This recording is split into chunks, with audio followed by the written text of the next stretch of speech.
नवख्या आमदाराला तुम्ही राज्यपालांच्या अभिभाषणावरती माझं मत मांडण्यासाठी संधी दिली त्याबद्दल तुमच्या मी मनापासून या ठिकाणी आभार मानतो। 15व्या सार्वत्रिक निवडणुकीनंतर खूप मोठ्या बहुमताने महायुतीचं सरकार या ठिकाणी स्थापन झालेलं आहे आणि राज्यपालांचं अभिभाषण म्हणजे आमच्या शासनाचा भविष्यातला जो प्लॅन आहे तो प्लॅन म्हटलं तरी वावगं होणे असं माझं व्यक्तिगत मत आहे। अध्यक्ष महोदय, हे सरकार आमच्या सरकारचे आदरणीय मुख्यमंत्री आणि दोन्ही उपमुख्यमंत्री या सगळ्यांचं बघण्याचा दृष्टिकोन इतर लोकांचा कसा आहे मला फारसं काय त्याच्या बाबतीत माहिती नाही। सुहास बाबर म्हणून एक नवा आमदार म्हणून माझ्या कारकिर्दीतला विधानसभेतला कामकाजाचा श्रीगणेश होत असताना या तिन्ही नेत्यांच्याकडे पाहताना माझ्या मनामध्ये एक वेगळ्या प्रकारचं काहूर निश्चितपणे मांडलंय आणि मला असं वाटतं की या भावना माझ्या ओठापर्यंत येऊन या सभागृहामध्ये मांडल्याखेरीज मला या ठिकाणी पर्याय नाही। अध्यक्ष महोदय, 4 दिवसापूर्वी दत्त जयंती या ठिकाणी साजरी झाली आणि ज्या ठिकाणी दत्त जयंतीच्या निमित्तानं दर्शन घेण्यासाठी ज्या वेळेला मंदिरात गेलो होतो त्या प्रत्येक वेळेला एक अभंग कानावरती ऐकू येत होता। ब्रह्मा विष्णू आणि महेश्वर समोरी बसले, मला ते दत्तगुरू दिसले आणि मला असं वाटतंय की मी आमचे मुख्यमंत्री आणि दोन्ही उपमुख्यमंत्री या तिघांच्याकडं एक नवा आमदार म्हणून पाहत असताना निश्चितपणे मला या त्रिमूर्तींच्या मध्ये मी या ओळीचा अर्थ शोधण्याचा त्या ठिकाणी प्रयत्न केला होता। विष्णू म्हणजे रक्षण करते, ब्रह्मा म्हणजे निर्माते आणि महेश्वर म्हणजे संहारक असा ज्यावेळेला अर्थ निघतो त्यावेळेला या सरकारचे निर्माते त्या महाराष्ट्रातल्या 13 कोटी जनतेचे रक्षण करते आणि या दुष्काळाचे संहारक असं ह्या तिघांना म्हटलं तरी काय वावगं होण्या एवढं चांगलं काम आमच्या या 3 त्रिमूर्तींनी आणि आमच्या सरकारनं करण्याचा या ठिकाणी प्रयत्न केला आहे।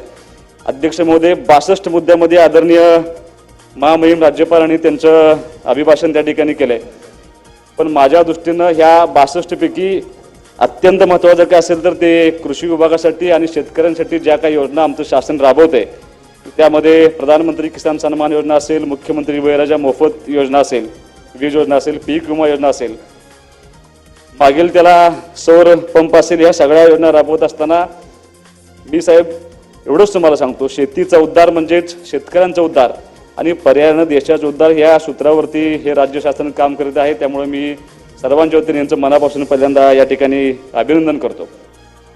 साहेब, मी अशा मतदारसंघाचं प्रतिनिधित्व करतोय की अत्यंत दुष्काळी परिस्थितीमध्ये हा माझा मतदारसंघ आहे।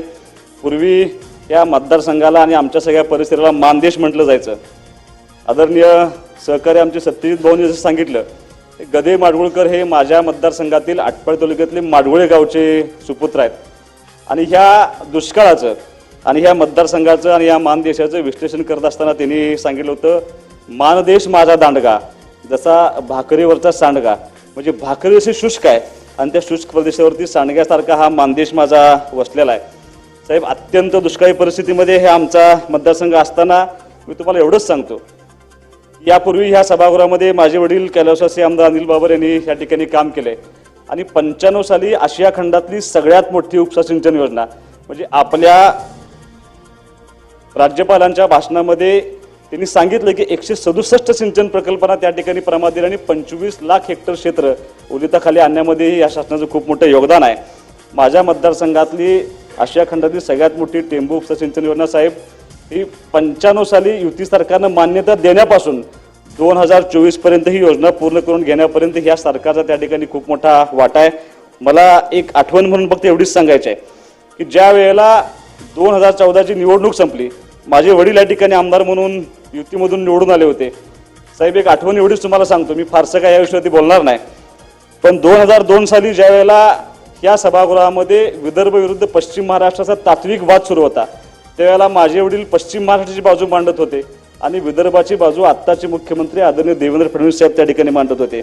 निकाल लागल्यानंतर माझे वडील थोडे प्रेशराईज झाले। मी म्हटलं काय झाले तर जो माणूस विदर्भाची बाजू मांडतोय तो माणूस मुख्यमंत्री झाला, आपल्या योजनेला न्याय मिळणार का ही भीती असताना साहेब मला आदरणीय देवेंद्र फडणवीस साहेबांचा आभार मानायचे आहेत की 2014 साली अनुशेषाचा मुद्दा बाजूला ठेवून या टेंबू योजनेसाठी लागेल तेवढा निधी देण्याचा शब्द आणि ते काम आज पूर्ण करून देण्याचं काम या शासनाने या ठिकाणी पूर्णपणे अगदी ताकदीने केले। आदरणीय एकनाथजी शिंदे साहेब मागच्या 2.5 वर्षामध्ये तुमच्या सर्वांच्या सहकार्याने मुख्यमंत्री होते साहेब. 10 महिन्यापूर्वी माझ्या वडिलांचं निधन झाले, पण त्या 10 महिन्यामध्ये त्या मतदारसंघाला आमदार नाही याची जाणीव सुद्धा ह्या लोकांनी होऊन दिली नाही. इतकं प्रचंड ताकद या मतदारसंघातल्या आम लोकांना विकासाच्या दृष्टीने काम करण्याची जबाबदारी या लोकांनी पूर्ण करून घेतली. टेंबू उपसा सिंचन योजना पूर्ण झाल्यानंतर साहेब 5वा टप्पा झाल्यानंतर 6व्या टप्प्याला सुद्धा ह्या लोकांनी त्या ठिकाणी मान्यता दिलेली आहे. मी ह्या सर्वांचं मनापासून या ठिकाणी आभार मानतो साहेब.